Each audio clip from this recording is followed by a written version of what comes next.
was hard to get your mind around all of it until a frozen man's feet poked up from the bottom of an elevator shaft. People knew he was there, but instead of calling the cops, they took pictures of him and walked away. His name was Johnnie Redding. This is the frozen man's brother. We'll see each other in the hereafter, when the Lord judges us all. You know, we love each other, what we do for each other, what we haven't done for each other, we're going to have to account for it. So what's important is how we treat one another. A person.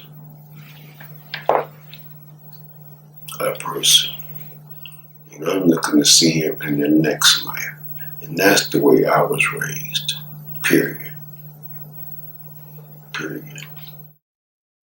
Live from downtown Detroit, it's No BS News Hour with my main man, Charlie LeDuff.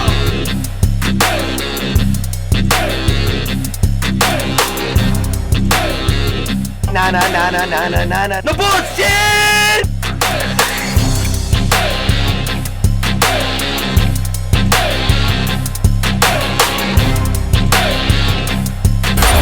It's just a breaking news. No more bullshit. No more bullshit. You sound good, Karen? What? Okay. Oh, it's not even plugged in. That's cool. So while you're doing that, A, B, C, D, E, F, G. Yes, it's on. Staff. This is unbelievable. Fixed it. Way to go, man. Way to move. You move so fast and So fat. you're What? a high school pulling guard. Okay. Yeah. Come on, Hey, man. you do listen. All right, now listen, folks. Big show here. We got Dan Miller. We want to put Dan at the bottom third of the program. Gives you the sweetener to listen. Dan Miller, voice of the Detroit Lions. We finally, we got a playoff game. Yep. They're going to Green Bay. They're going to play in Lambeau Fired Sunday up. night. Fired up. Karen, you fired up? Sure. Hey, this town needs something, man. That's good news, positivity. Start out 1-6, and this last game of the season matters. Now, is that going to be a microcosm of the city? Like we've been losing all this time, and then all of a sudden we're going to finally make it to something somewhere? No, it's just football. All right. No, I could see though if they win, right? Mayor Mike Duggan looking like Bob Costa staring up at everybody going, it's a parade. And somebody walk in, are we getting robbed? Maybe. Are we? Where are you going? Oh, we are getting robbed. your The Republicans have walked in. Oh no. It's your best dressed Which guess. brings me to the next subject that we're gonna bring up tonight: the crime situation, the numbers. They're being lied to. Yeah. So I hear. They're being lied to. Car theft, carjacking, homicide. They won't even tell us, and nobody's asking. Well, because then that compromises a narrative, Charlie. You know, if you start talking about the realities, then it's like, well, wait a minute. Is this city really a new Detroit? Well, we'll get to it, but like somebody should have asked it. They should. One person did. George Hunter, Detroit Yes, News. he He I got would some imagine. preliminary numbers, and then I called to check the preliminary numbers, and you're going to be shocked. You're supposed to do that, hippie, like shock. You know, the camera goes shock.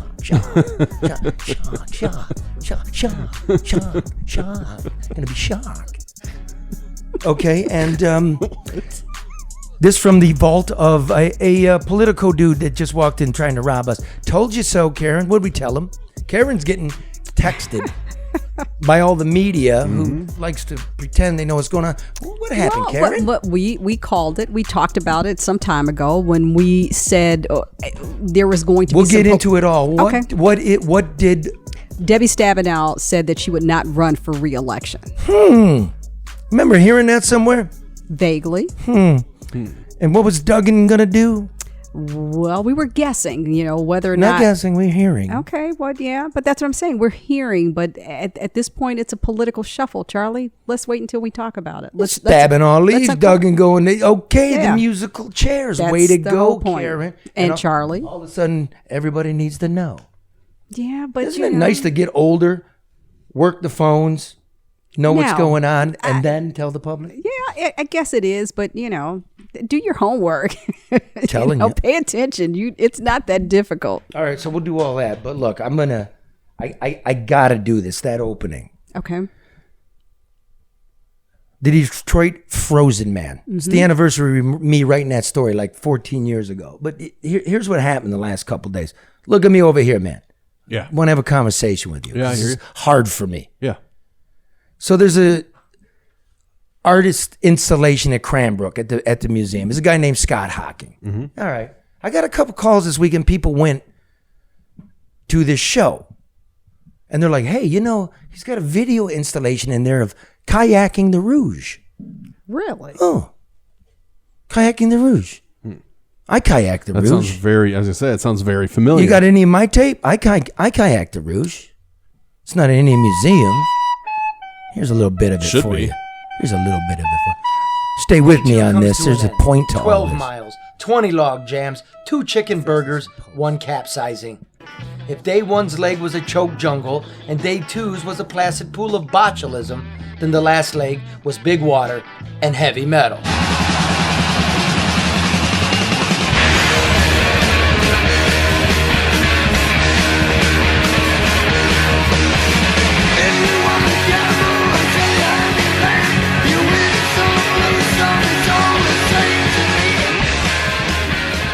The plant, a perch, and a prophylactic. Pretty much says it all, doesn't it? 30,000 wheels are rolling, and my stick shift hands are swollen. Everything involved is shady. The big three kill my baby.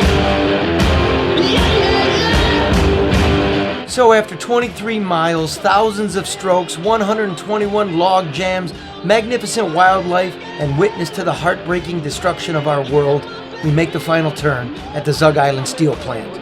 There at the mouth of the Detroit River, where the brown water meets the blue, is my friend Steve Lengnick aboard his sailboat, the Licorice. It's a sight for swollen eyes. I'm stuck in the mud. The motor's running on truckers' blood. Yeah! I'm telling you, the future's Yeah, that was Verner's. Love that shot where the. All right, so it's you great can go piece. to. I did it in 2013. The whole entire length of it. What's going on with our ecosystem and what's Detroit look like in the watershed and why the freeways flood. That's the place. All right. My man Scott Hocking must certainly know, if you're a renowned artist around here, that I did that. But yet, he's got an installation of what I did with the quarantine. I kayaked the same thing, except you began kayaking in 2019 because your piece is online. Yeah. And here's a little bit of what that looks like. It's up at the museum at Cranbrook. You want to go see it. It's a museum piece. There it is. There's some tip of a kayak and a camera and he's floating around in his fluffy clouds, COVID, isolation. You can go on his Instagram and see all the... Oh, There's some ruin porn. There's some ruin porn, No. bada bing. And some funky jazz is playing now. Okay, is that right? Yeah, there's a ruin porn of a big ship. Okay, and the jazz is playing. It's not Motorhead or anything. All right, I'll kill it. It's artsy. It's jazz. All right, look. I don't own the Rouge River. Right. I'm not the first person to take film on the Rouge River. I'm certainly not saying I own the Rouge River, right? I'm not making a judgment about art. But this motherfucker, Scott Hocking, and I got a little business, and you should know, maybe don't cross what I do. Because I want to tell you a little story that I never told, and it's been a sore spot since I've been here. It really hurt. And looking back at it and Googling what happened, the history's not settled here. Okay. So you all remember the frozen man in the elevator shaft that I wrote about? There's a photo here. His feet are Yes. sticking out. His feet are on a pillow, no less. I remember I didn't know if it was even really a person. There was a hockey game going down in the bottom of a book repository. It had filled up with water. It froze over, and all these hipster urban not environmentalists, Explorers. Explorers. Yeah, urban explorers, yeah. were playing.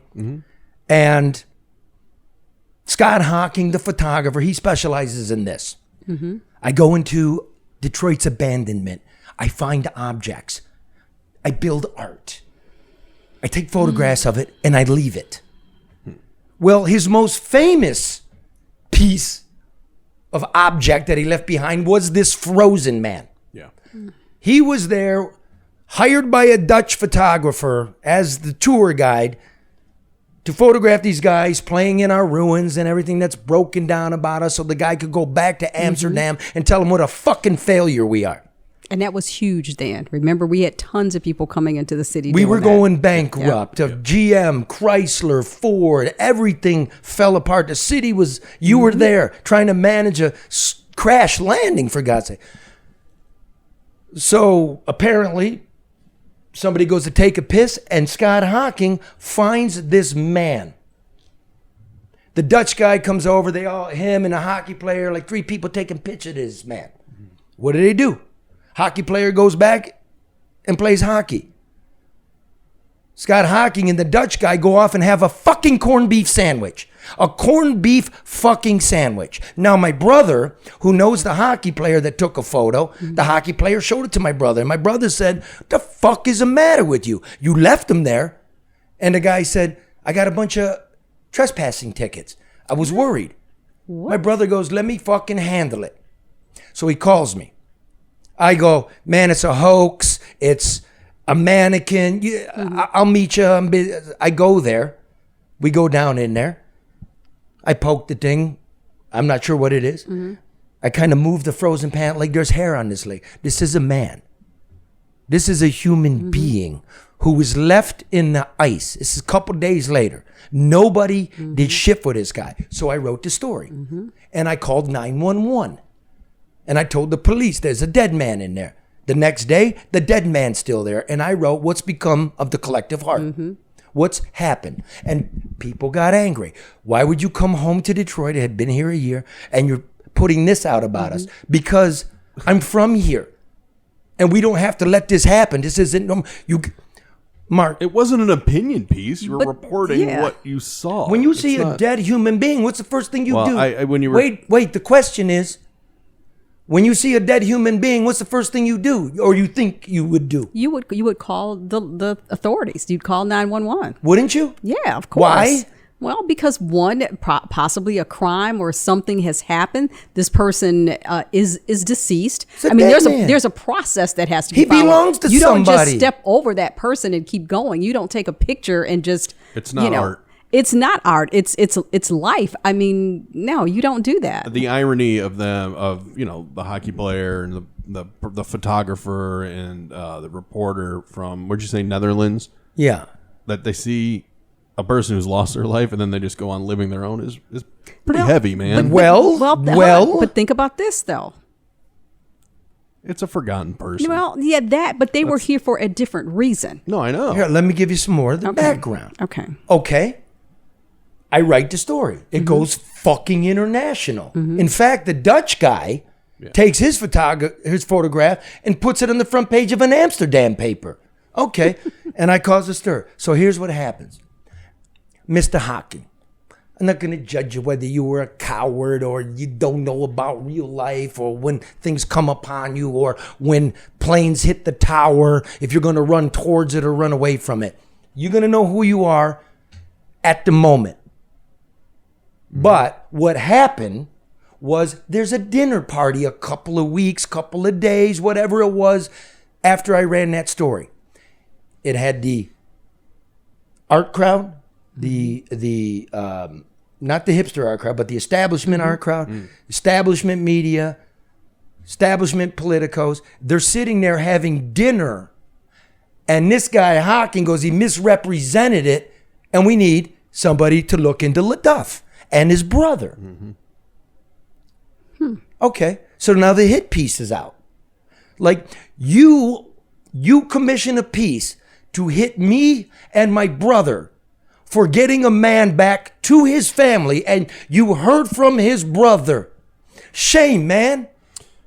And that piece seemed to want to attack you because you went down there with to report on it before you called 911, which, okay, Of course I'm gonna, before I call... It's a story. It's still a story, No, too. it's a human being, and before I know a cop... They're not mutually... Yeah. A personal cop, to get this thing done, I got to make sure that that's not a mannequin or a hoax. Right. The fact remains, one person called the police, and that's really... Or 911, and that's really what the article was about, besides the dead man that was forgotten, was the lack of response. That's exploitative. Take me off my jump, man. Look. The free press, everybody's pulling on this guy like he's some kind of story you need to, have your piece. So the free press is pulling on his legs like he's a fucking wishbone. Yeah. And they're writing stories that I didn't call 911. That the police said they never got the call, and all of a sudden now we're believing the police are responding to 911.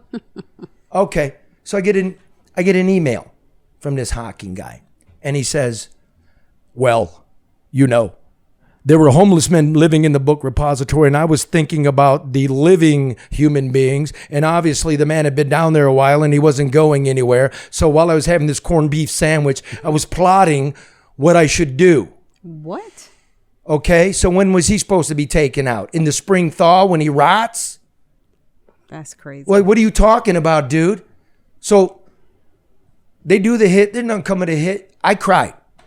I'm going to be honest. This is when me and the establishment, whether it's the art scene or the political scene or the media scene, like, man, y'all garbage. Mm-hmm. You don't own this place. You're supposed to capture its soul, not fucking cannibalize it. And when you can't pick a guy out of the ice, you got fucking problems. So, I'm coming to the end. I didn't read that whole story till people were telling me this weekend, and I'm like, motherfucker, put the hit out. And I cried, and I called my mom glum. I didn't cry to my mom, and I said, Ma, what did we do? She goes, all I know is my boys did the right thing. That's what my boys, and I was good enough for that. So then me and my brother called this Hawking dude. What's with the hit, motherfucker? Meet me at Honest John's over there in the cash corner. We paid for the drinks because we ain't taking a drink from this motherfucker. Mm-hmm. And he showed up in army fatigues with a captain's insignia, to which my brother made a face because he's a vet. Mm-hmm. And again, you all profited on him. When you ordered the hit, and the Metro Times wrote it, and you called the photographer back in the Netherlands, he gave you the quotes. You never called my brother. You printed his name. You never called him. And the Metro Times bought the photograph from the Dutch guy for $70 and put it on their front. So what was this really all about? Does it sound like I'm settling the score? Because it's a scar. And I want history to show. No, dude, I apologize to the people of Detroit. Yeah, the police were incompetent and underfunded and everything. But the one whose soul was cold was yours, Scott. And you should say something. It was garbage, dude. And I'm not trying to settle a score. I just want history to know. You have a right to be upset, though, Charlie. But, there's something else in all of this and how this guy handled this whole thing. That's the whole exploitative approach, the detachment, the lack of concern, the lack of care that people come in. They do the flyovers. They do the drive-bys to try to take the pulse of a place that they know nothing about, that they care nothing about. Well, apparently this is the renowned artist from around the Detroit area. But what does that mean, though? What does that mean? It means he can take his art and go show it up at Cranbrook. But my point is that this is a person that doesn't know this city. He doesn't care about this city. He doesn't even care. You don't know that. Well, yeah, I do know that, Charlie. You don't know that. Yeah, I do. And let me tell you why. All I know is the dude left a dead dude, and then he tried to commission a piece to fucking push it on somebody else. And that's indicative of a person who doesn't care. Anybody that sees a dead person or a person in need and they exploit that and walk by it and go eat, they don't care. They don't care. I don't care how you frame it, Charlie. You cannot say that guy cares about anything other than what he came to do, and that was to elevate his brand at the expense of somebody else. It makes me sad. It should. And so I just did it. Y'all know Scott? I know we all know each other. Go ahead, dude. Make your videos, collect your pieces, and forget it ever happened. I never will, and I never put you in there. I didn't do to you what you did to me and my brother.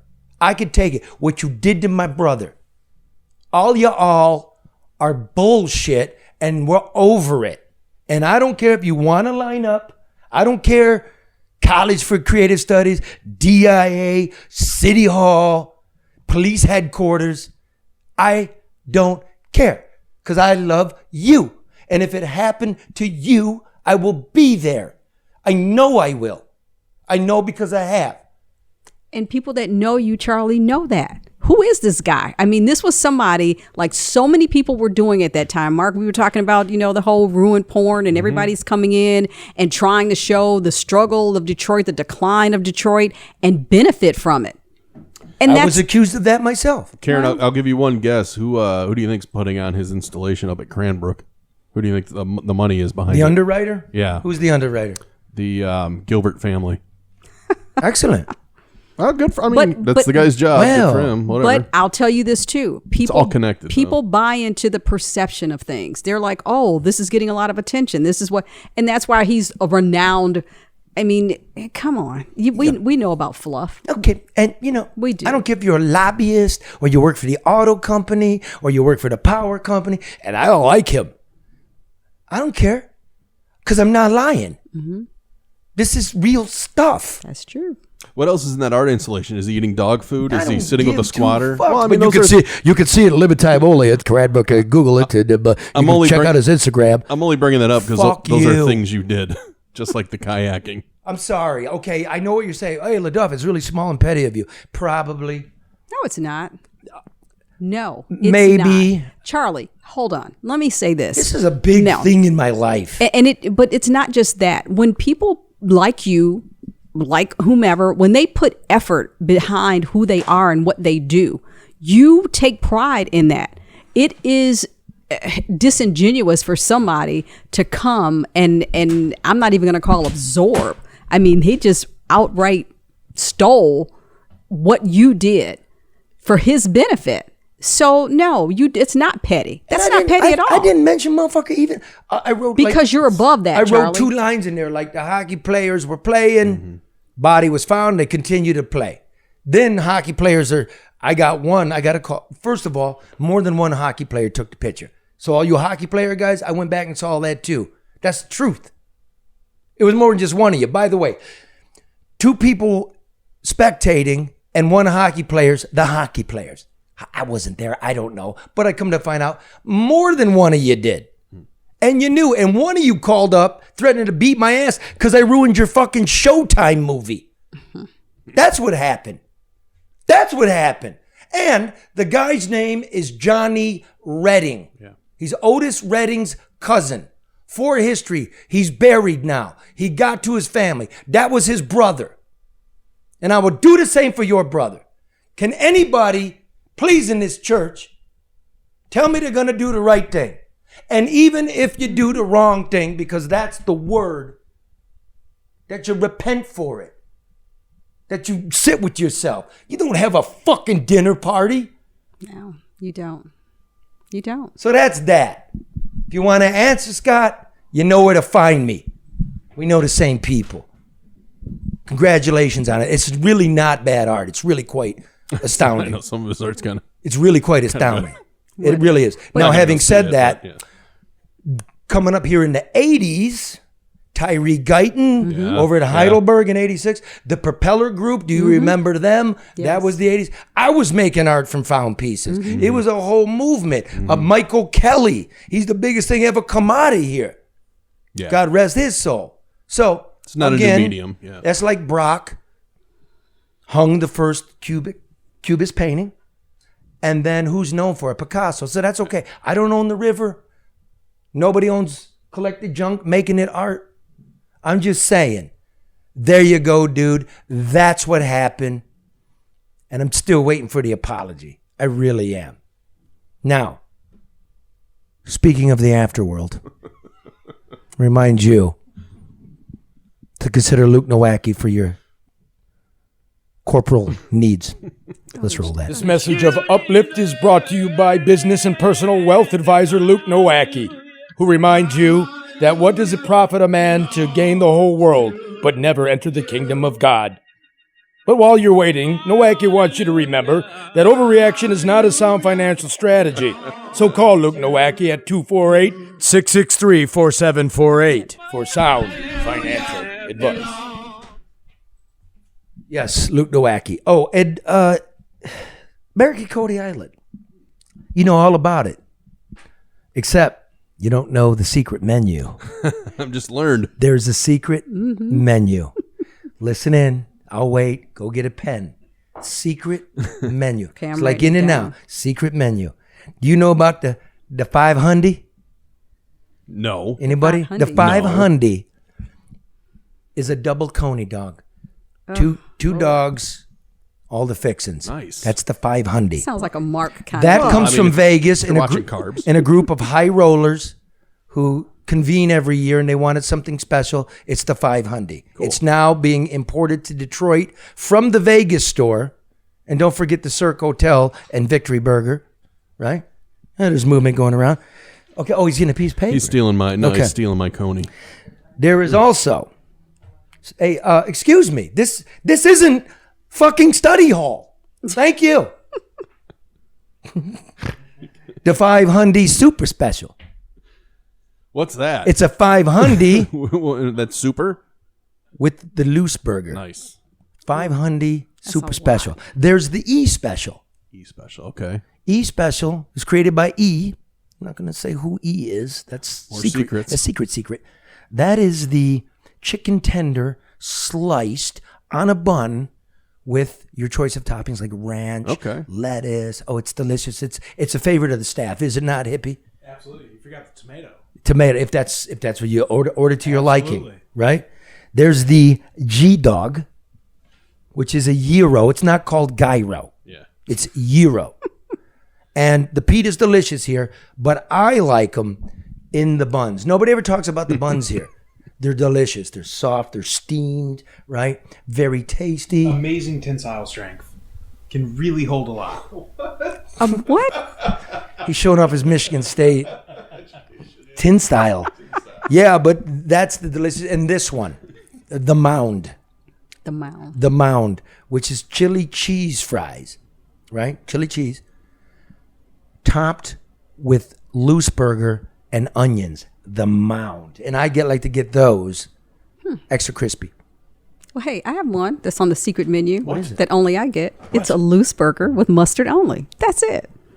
That's my special. That's the K dog. That's the K dog. The K dog. Say hey, Karen. Give me the say hey, Karen. And of course, while supplies last, there's the Soul Dog, which is the Coney with Levi Johnson's special barbecue the sauce. Mm-hmm. Yep. That's pretty cool. So come on down, Quarter Biscuit, Lafayette. That's the secret. And I don't know what the prices are. And do not bitch. Because prices are going up and you have to pay for stuff. You don't get free stuff anymore. Yeah, don't go out to eat if you don't have money. Right. I'm just like and tip your servers, especially if they're wearing skinny jeans. Generously. All right, now let's move along here. The Detroit crime numbers for 2022. Are you putting headphones back on now? Well, we got a guest coming on. Oh, I need to hear. Where are the crime numbers? There aren't any crime numbers. LA's posted crime numbers. They do it every day. New York, Chicago, Baltimore. Where's ours? We don't have any. We don't. But thank God because there is a crack crime reporter, George Hunter from the Detroit News. He got him, and he's reporting that as of December 30th, there were 307 criminal homicides, the same number as there was last year. What's a criminal homicide? Yeah, I was going to ask, what is that? Criminal homicide it was a crime that you killed the motherfucker. A justifiable homicide is self-defense. Okay? So how many of those are there? But that's putting the cart before the horse because, I mean, this hasn't gone through the process of determining whether or not it was justifiable, whether or not there was a crime committed, and who was at fault. Well, that's what I called Homicide Bureau, and I called police headquarters, and they're like, we can't give you the numbers because we're not sure that there were 307 criminal homicides. I'm like, you mean some of them might have been justifiable? Exactly. I go, how about a total homicide number? Right. Because Detroit, by FBI statistics from 2 years ago, last year, you can't believe because nobody was reporting, that 1 out of 20 citizen taking the life of a citizen justifiably, 1 out of every 20 in the entire United States happened in Detroit. This is a huge number. This tells you I don't have any belief in the police. I can't wait for the police. The police aren't coming. They're not police. This is huge. Where's the fucking mayor? Where's the numbers? Okay, another thing. Hunter reports, very excellent reporter, by the way. Car theft. This is tangible things. Car theft is up 50%. Carjackings. Here's a gun. Get the fuck out of your car. They're up 25%. You want to see what happened around here on New Year's night? Right here, right downtown. Right downtown. They were drifting and spinning and you know, bumper carring right here. No fucking police. And then when the police come, none of the kids get out of the street. And I love this town, but I'm not doing that. Never mind it. Okay? Never mind it. Guys over there on the board, they're looking for it. It's part of the whole B-roll. So yeah. Yeah. Oh, it is? Okay. Yeah, it's in locked there. in. Yeah. Okay. So we've had, according to my crack detective buddy, 15 homicides since the 31st. 15? Wow. Can I confirm that? No, because nobody's answering the goddamn phone. You got some questions. Hey, Mr. Mayor, where are you? You out there doing a press conference about bullshit jobs numbers because nobody's looking for a job anymore. They dropped out of it. And nobody at this press conference is going, what's up with crime, dude? It's through the fucking roof. Yeah. Murder is up 15% since 2019. And non-fatal shootings are up 25%. If you do not believe me, I would like to welcome in Detroit Scanner John. You there, bro? I am, Charlie. How the hell are you? I'm real good, bro. But by the way, nobody knows who Scanner John is. I know who Scanner John is, but let's just say he's former law enforcement. You know what John's been doing for the last decade? Monitoring the scanner. John, what do you hear sitting up night after night, posting night after night about violence in this city? Well, it's not exactly butterfly kisses and unicorn farts, okay? I mean, there's the crime is completely out of fucking control. And I tell you what, you go up to any guy on the street, any cop or woman on the street, and you tell them about these fucking stats, and they're going to laugh in your fucking face. What is it? Okay? The reason you're not getting these fucking numbers right now, or the correct numbers, is because they're busy fucking cooking the numbers. Continue. They're taking stuff that... Preach. I'm sorry? Preach. Keep going. All right. They're taking these first of all, the guys out there, they're fucking tired. Okay? All of them are tired. That's why they're leaving in droves right now. They're tired of the bullshit. They're tired of this toxicity. They're leaving in droves, going to places where they're actually, liked and respected. And paid. But regardless, they're going out there and they're making these arrests. Let's say they're going to a domestic violence call, for instance. They're arresting these people 5, 6, 7 times. They go to the 36, and what the fuck does the 36 do? Let them go. They let them go. The court. They let them fucking go. Okay? The DDC is a hotel of sorts. That's the They lockup. don't spend very much time there on Mound. Yep. They're let go. As far as murders are concerned, there's a hell of a lot of murders you're not hearing about, because what happens is that they can't really figure out what the hell is going on. Oh, that guy in the backyard's got a fucking hole in his head, and he's dead right there. Wait, that must be a suicide. How do you... Well, wait a minute. There's no fucking gun on the scene. How can it be a suicide? They're cooking the numbers, Charlie, because they don't want to make Chief White look bad. What they're going to want to do is they want to make Chief Craig look bad. Now, Wait. Say In that the again estimate, for clarity. I'm talking about what the guys in the streets think. Remember, I got the ears of the men and women who are on the street doing this shit every day. 16 hours a day. 16 is a new 8. So what they're doing is they're going out there and doing everything they can. They're getting burned out because no one is supporting them. You know, the DPD is more concerned with whether your body camera is on or whether your fucking uniform looks good than anything else. They're more concerned about you violating policy than anything else. Let me give a little story here real quick. Like Karen's asking Chief White, Chief Craig. What it is the numbers got to go down. No, I got it. Okay. I wanted him to say it again so people understood what he was saying. The numbers not only got to go down from chief to chief, but for each chief, the numbers got to go down each year. And they were going down at such a ridiculous rate. Okay, they're saying now that violent crime in total has gone down, but that's a great big giant envelope called aggravated assault. That's me hitting you with a board. That's me kicking you with a foot. That's me pulling a gun on you. That's me shooting you. These are me stealing your car. Those are easy to manipulate, and if you notice, all the numbers went up except that one. That one went down, and if you don't respond to a call, it's not a crime. Right. So, a couple of years ago, Craig got in trouble because the FBI wouldn't take the numbers. They were so bad that the following year they had the head of the ATF, the head of the DEA, the head of the FBI, the head of the U.S. Attorney's Office, the mayor, and the chief with all these graphs talk about how crime went down. And I went, And I went back home to my desk because I keep such reports. And I'm like, the crime numbers from last year are higher when you reported them than you're reporting them now from last year. You just changed the numbers from last year. It's a fucking joke.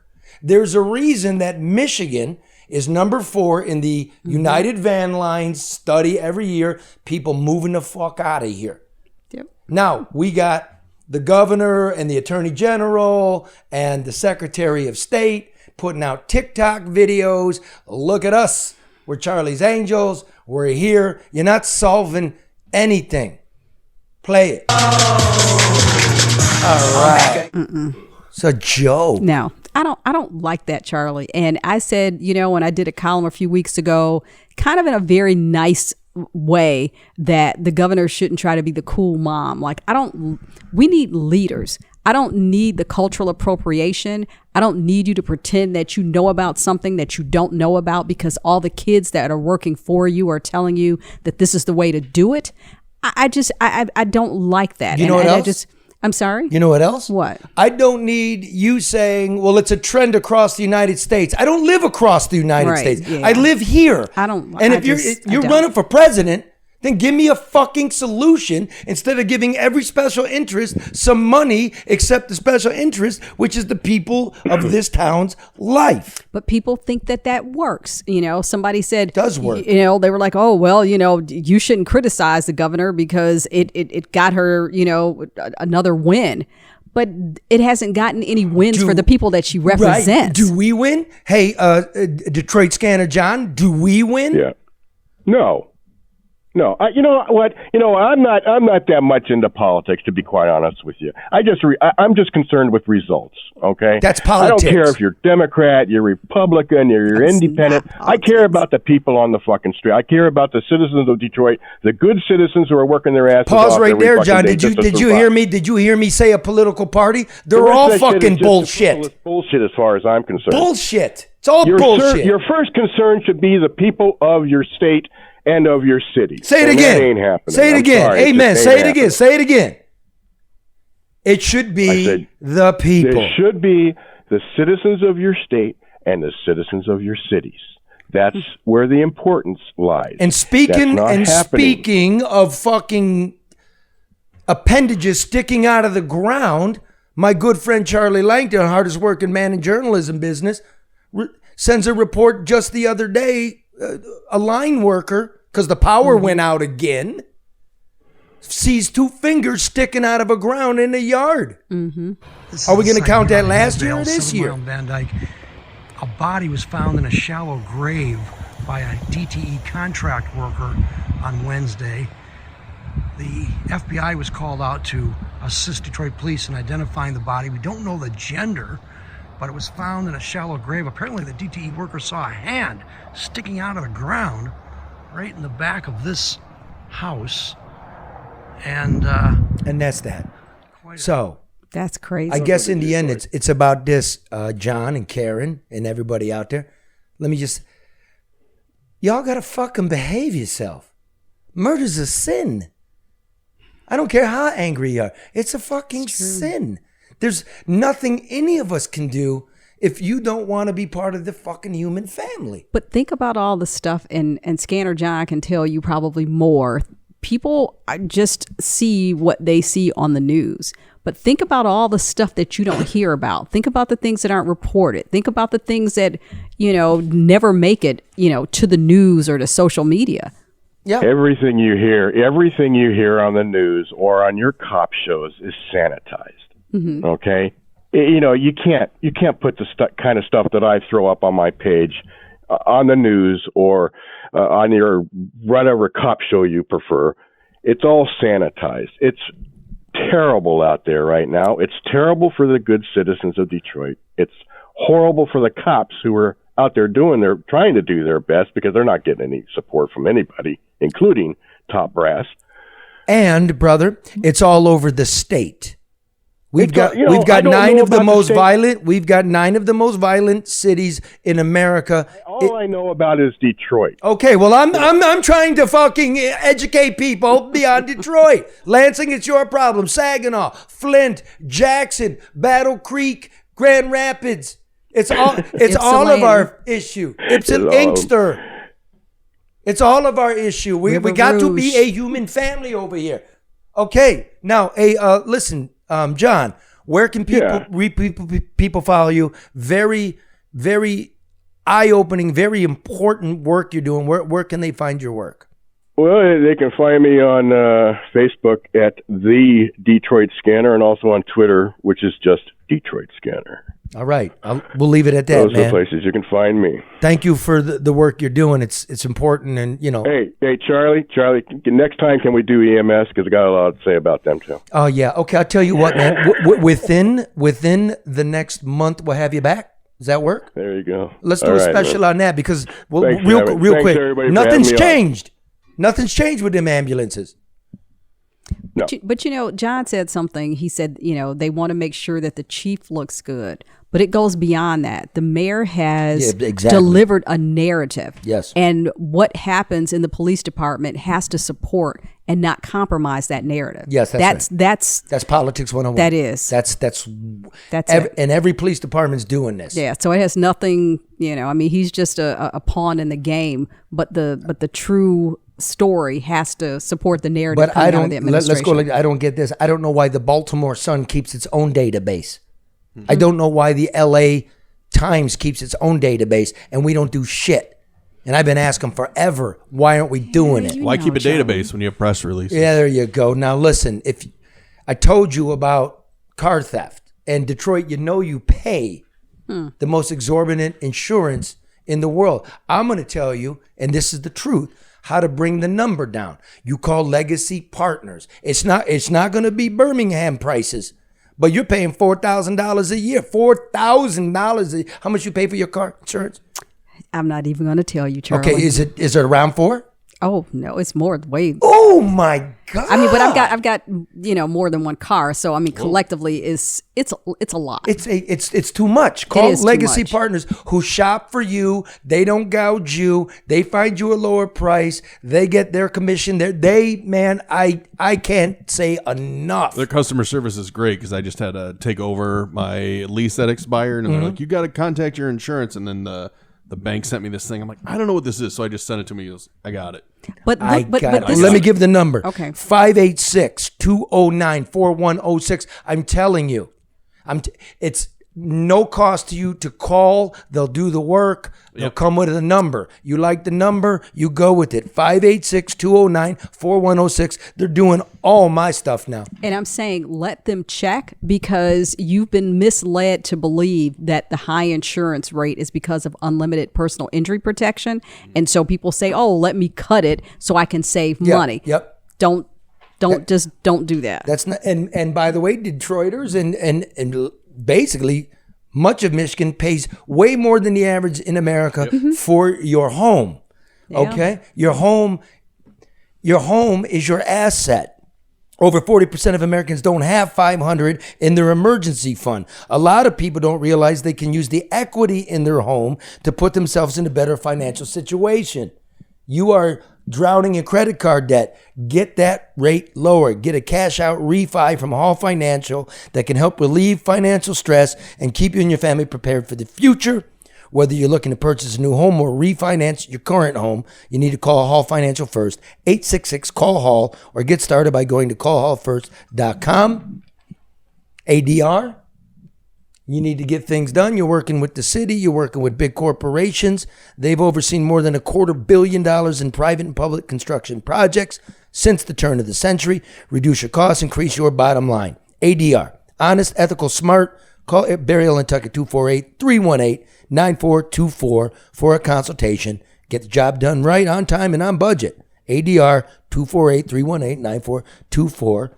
And finally, my internet went out.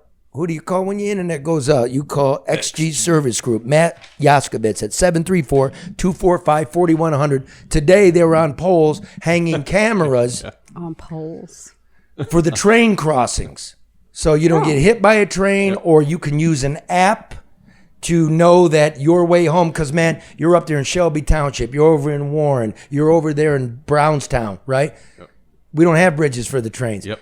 They're installing the cameras so you can get around. I mean, that's what they do. They do internet protocol. They do voiceover. They do fast food. They do all of it. They do the racetracks. Because now I see the cameras at Starbucks. Like, I didn't know that. Hey, Bernie! I did not know that. Let me get a double Bernie with a splash of Matt at 734-254-4100. Okay. Gross. Now listen. Real quick, man. Let's go Lions! Yeah. I mean, look, I grew up hating the Lions because they hated me. What? Why? I think they hated you. Man, I was like 10 years old. Yeah. Watching with Grandpa. They lose on Thanksgiving. Yeah. No playoffs, right? I'm on the way to college. They lose. It's dark. It's winter. Here comes 60 minutes and the Lions are out. Yeah. They're out. A little bit of turnaround. Now we got a big game. It is Sunday night, 8:30, live at Lambeau Field. The Green Bay Packers and the Detroit Lions. And we, special treat, have the voice of the Detroit Lions. Dan Miller recorded earlier. Fucking great guy. We roll that. All right, really happy to welcome back to the program the voice of the Detroit Lions, Dan Miller, and the sports director at Fox 2 News. How you doing, brother? I'm good, man. How you doing, Charlie? Good. Let me just take this time to give you a quick BJ, man. I love sports. I love sports. Again. Wow, he got you speechless. Look at That's he's in. rare. Well, no, I just noticed the camera dropped and he's in his underpants. I mean, I didn't know we were having tubing on. Dan, I gotta say, man, why do you remain in the Detroit market? You're probably, and I mean this, the best play-by-play man in any sport in the United States of America. I truly believe that. Wow. I appreciate that. Probably some others would disagree, but listen, no, I'm blessed, man. I've been working at Fox 2 for 25 years. They've been phenomenal to me. I have worked with great people. I've had the Lions gig for 18 years. It would be hard for me to envision anything that I could do that I'd have two jobs that would dovetail together like that and work like that and have both of my employers understand my duties on the other side. So I appreciate that. And I feel really blessed. I think, my dreams that I had as a young man and as a kid to do things like this have been realized by what I'm doing now. So it's really hard for me to look, other places and think about, what it would be. Unless you're going to give me Joe Buck's job and like 18 million bucks. I'm really blessed. Case in point, way better than Joe Buck. And I don't know about that. I'm a big Joe Buck fan. That's great, but he's just not as good, and that's that. And obviously, you've been rewarded with a new office since I worked there. Dan, it looks familiar. It might to be me. somebody's old office, actually. And That's my old office. And new carpet and new carpet. New carpet, yeah. I'm not even dead. Took Woody about a week to take a divot out of it with a golf club. Should have seen him down there sewing the carpet back together. It was great. Well, look, man, 18 years as the voice of the Lions. Sometimes I feel sad for you. It's been a hard road, but who would have thought at the beginning of this season, we were hoping for progress, but this weekend, this is a playoff game at Lambeau. It's a playoff game. We're hoping, we're hoping. We need a little bit of help, but any way you look at it, it's when they were 1-6, I don't think anybody expected them to be in this position to, be playing for possibly a playoff spot Sunday night against the Packers in the final regular season game. So, look, hats off to these guys for the turnaround that they had. The 1-6 start is probably what's now costing them. And there were a couple of winnable games in there that you kind of go, man, if we just could have gotten that. But at any rate, I don't know necessarily that anybody would have thought at 1-6 that they would be playing something meaningful in the final regular season game of the entire 2022 season. If they make the playoffs, would that be a record? Starting at 1-6 and making playoffs. I think Cincinnati did it. I want to say Cincinnati in 1970. I've seen the stat somewhere. There was one other team that did it, starting 1-6. Now that was in a 14-game schedule, so that would have been even more of a trick compared to 17. But I mean, look, it doesn't happen often, much less to get back to 500, much less to get back to the point where you have a chance to get into the playoffs. I mean, there's stats where 0-2 starts can be death in the NFL. Now they've expanded the playoffs a little bit, and that helps. But 1-6 starts to get back in it and be playing a game like this is pretty incredible. It's such a slim margin, but the Packers have kind of done the same thing. I mean, they had a pretty lousy start that they really clawed back from. So, they were 4-8, and Rodgers has kind of talked about the fact that he thought if they could just get it going a little bit, they might be in a win-and-you're-in situation. And right now, that's where they are. So. There were a lot of people counting them out, thinking that there was friction between Rodgers and LaFleur and that Rodgers wasn't going to be able to, pull this thing together. And, every time we think of that about him, he just figures out a way to get it done. How did the Lions win it, man? And who's the MVP of the turnaround 7-2 after going 1-6? Yeah. Jared Goff's up there. I mean, agree. You look at what he did through the first 6 games. He had, I think, 9 turnovers through 6 games. Not all his fault, but interceptions and fumbles. And they kind of get assigned to quarterbacks. But since then, he is clean, man. Best last 6-7 weeks, statistically, best quarterback in football. Top 2 in some of the statistics. I mean, you'd have a hard time finding quarterbacks that have played better and been more productive and more careful with the football. How do they win it? Same recipe that has allowed them to turn this season around. Don't turn the ball over. They killed themselves early in the season with turnovers. Don't do that. Take the ball away from the opponent. That's how they beat Green Bay the first time. Got a couple of red zone takeaways from Aaron Rodgers. So early in the season, they were scoring points, but killing themselves with turnovers, killing themselves with penalties. They've cut back on the penalties. They've cut way back on the giveaways to the point where they're now the number 1 team in the league in terms of fewest giveaways. And it's just not making it easy on the opponent. If you give Aaron Rodgers short fields, turnovers, they scored 28 points off turnovers against Minnesota last week.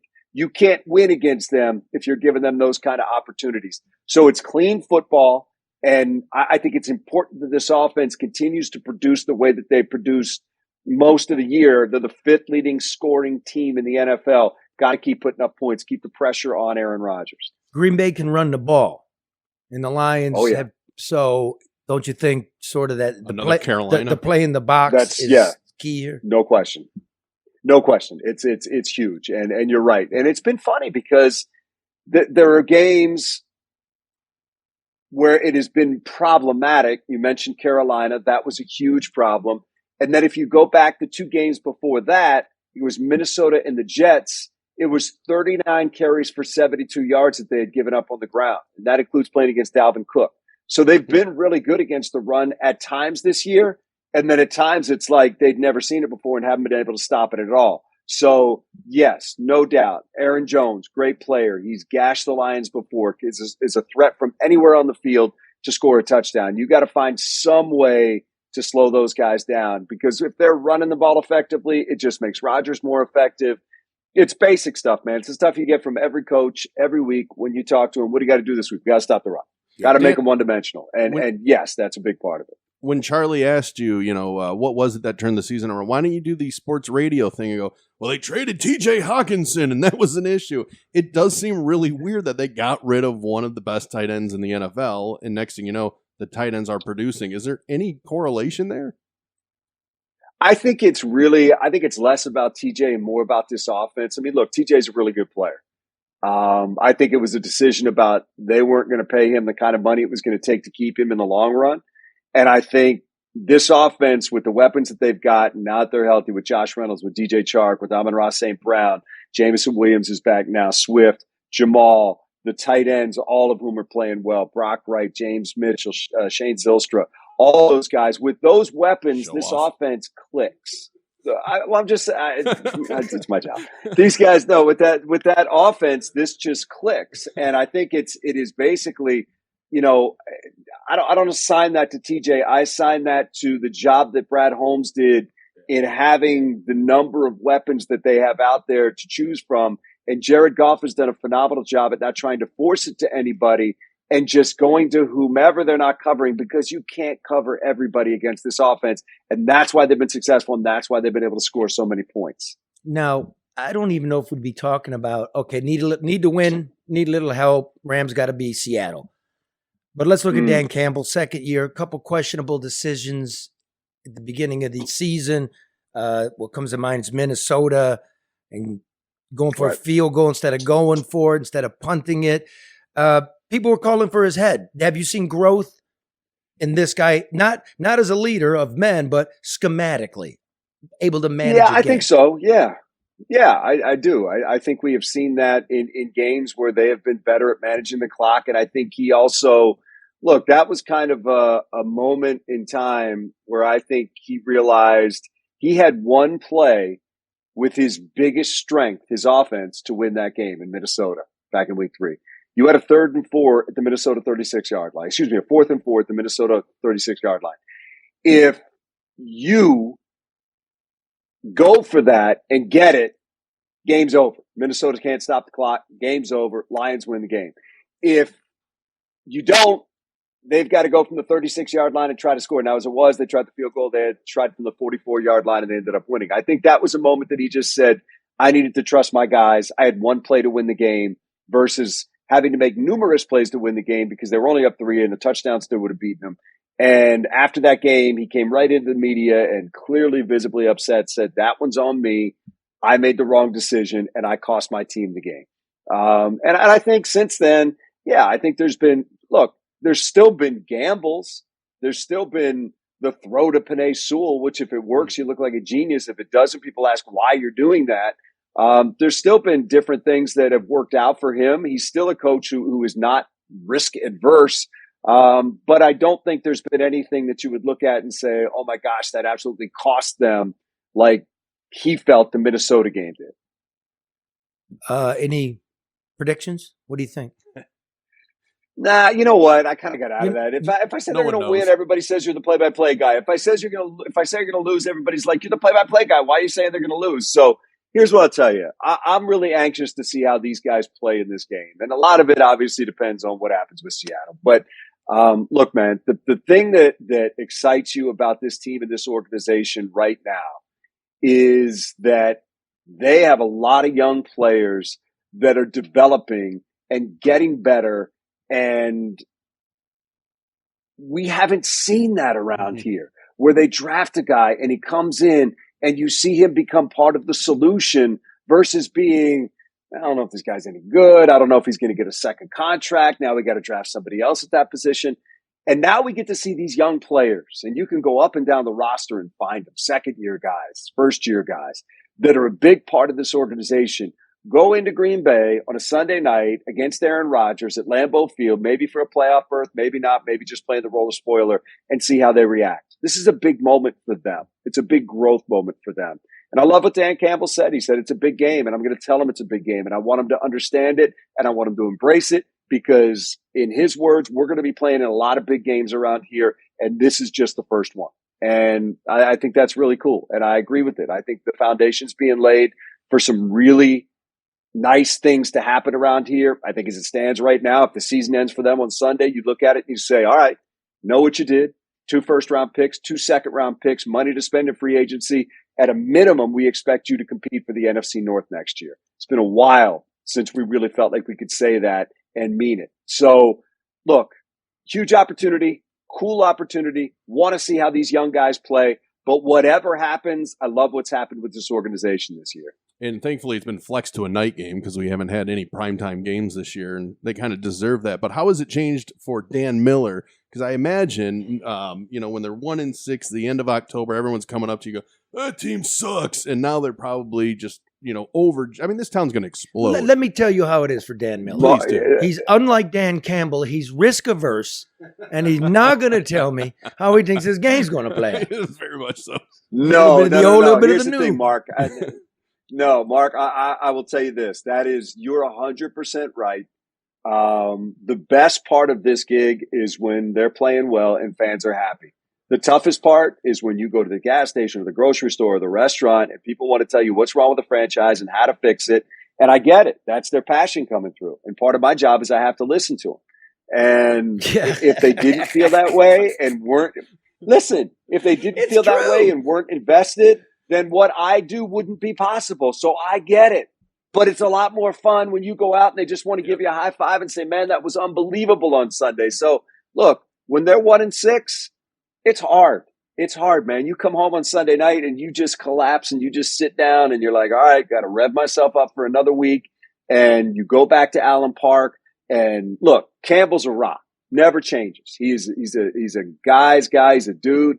And you never run into a tough spot with him. He's a pro. He answers your questions, and he's not changed one bit since the beginning. But you sit down with players, they're not in a good mood. They don't want to laugh. They don't want to do fun interviews, and I get it. And you're sick of asking them the same questions over and over about why haven't you done this? Why haven't you done this? There's nothing in my world better than winning. Nothing. We'll leave it at that, man. You are a winner, brother. You know that. Thanks for being on. Dan Miller, Appreciate voice of the Lions and the sports director at Fox 2 News, man. Enjoy Lambeau, brother. And hey, give me a shout out. Thanks, guys. I just want to take at this time out brought to you by Charlie LeDuff and the No BS News Hour. That's my guy. I got his office. You got to kick that in. You got my fucking office, boy. Yeah. Talk to you, man. Say hey to Woody and that, buddy. All right, Jennifer. Guys. All right, appreciate you. Thank you. Hey, Dan I remember being in an airport and somehow it came up that I was from Detroit, and this person was so intrigued. They didn't ask me anything. They said, do you know Dan Miller?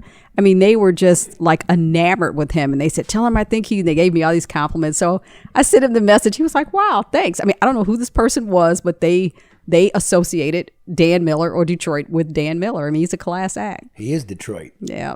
So speaking of which, and now, in your political roundup. Didn't work.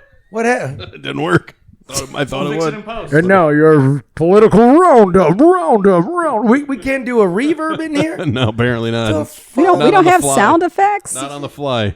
Not on the fly. Hey, I'm trying. Try it now. Nope. No. Try it now. Now I'm just pressing buttons wildly. Hello. Yeah, check. Which is always a terrible idea. Ladies and gentlemen, if you're not an employee at Quakers or sleeping with one, please exit out the side door. You need a karaoke machine. That has all of that. God, we'll fix it in post. Okay, now for your political roundup, Karen. Yes. Debbie Stabenow. We called it, Charlie. She announced today that she would not seek re-election in 2025. No. But we were hearing that there would be some movement in her office or in her position prior to. And I guess, calls were being made to her office and they were like, no, she's staying. But keep in mind, this is a long time between now and the actual end of her term. So a lot can happen. You mean she might resign and they might assign somebody, the governor might assign somebody to her seat like she did the Supreme Court of the state? That's what we've been hearing. Yeah, and then you also said that Duggan might be making a run for governor, and it looks like he's raising money. He's raising a ton of money. He had a extremely large and successful fundraiser prior to the end of last year, and that is the conversation. People believe that he is gearing up to run for governor. Now, on another note, the water heater was leaking here at the Coney Island. I needed, being the maintenance man, I needed some help. I'm going through my phone. I'm like, dude, I know the plumber. I put in plumber. It was Joe the plumber. You remember Joe the plumber? No. The guy in 2008 when Obama came to Ohio and he's like, what about small business people like me? They're going to be taxed under you. I called Joe. I'm like, is this Joe? Is this Joe the plumber? He goes, well, I used to be Joe the plumber. I'm like, well, what is he now, Josephine? He's like, don't bother me. I don't want any part of the media. I don't want any politics. And I go, what happened? You were the darling of the right. The left attacked you and the right abandoned you. He goes, something like that. I go, oh, they got into your taxes, huh? Mm-hmm. And your licensure, huh? He's like, yeah, something like that. Just keep me out of it. So anyway, shout out to Joe the plumber. Wow. Speaker of the House, what number are we at now with Kevin At last count, it was 10. Yeah, 10, just while we were recording, yeah. I think this is beautiful. This is democracy at its best. It's a mess. That's how it should be. But I got a solution for the Republicans. Settle on another candidate. Somebody with a great resume. Brain surgeon. You have an economics degree, a PhD from MIT. You're a Vietnam War hero. You know who this would be? George Santos from Long Island. Yeah, he's to sign his resume. This motherfucking liar out there, motherfucker. I gotta tell you, whatever works. I would be so happy if they did that move. It'd be so ridiculous. I like ridiculous. This is comedy. It's Comedy Central. That's exactly what it is. Because nobody knows what they're doing up there, right? And it shows. Yeah, I was busy all afternoon. Biden gave his speech on the border. He's gonna, 30,000 people from Cuba and Venezuela and Haiti and Nicaragua get to come in. 30,000 going to get kicked out, which leaves 20,000 who are going to get in. We still got another 150. It was bullshit. There's no answer. This is bullshit. But I give him some credit for playing the political game. Because while the Republicans are in disarray, he can slide down there, make his appearance, and forget all about it. He hopes so, Charlie. But, I mean, if anybody really pays attention to this is an indication of just how screwed up things are. How screwed up the people are that we have in place making decisions on our behalf. This shouldn't be okay none of this is okay, and we should not be okay with it. And that's what my new BFF, Chris Cuomo, was saying. Wants me to go down to the border, but I can't get down to the border. I got personal family business to attend to. So tell them to send a private jet, and you'll consider it. Money, it's a hit. Because you're helping him do his job. Well, we don't have the license for that song. We don't. Well, if you sing it, you can do it. I'm just kidding. Right? I just liked your response, though. But, so we'll get something done. I'll be on there tomorrow night. Again, twice in a week. That's good. I know. It's. He likes you, Charlie. I wonder what he's better with you on there. I don't want Tucker hating I was going to me. say, Tucker's going to get jealous. I know. He's going to get jealous. I don't know what to do. All these boys fighting over me. I don't know what to do. What's a girl to do? Shoot. It's just a date. It's platonic. It's not you. It's me. Hey, we got a picture of our billboard. Look. That's your billboard, Charlie. There's not me. There's not Jesus. There's not Mark. There's not Fred. Nobody. You'll just be you. next. You'll be next. No, I don't want to be next. I Oh. don't want anybody seeing me. That's fine. Waist up. Waist up. No, neck up. Neck That's up. nice. LeDuff is on it. I like that. Okay, there we go. It's up. Got the website almost ready to go.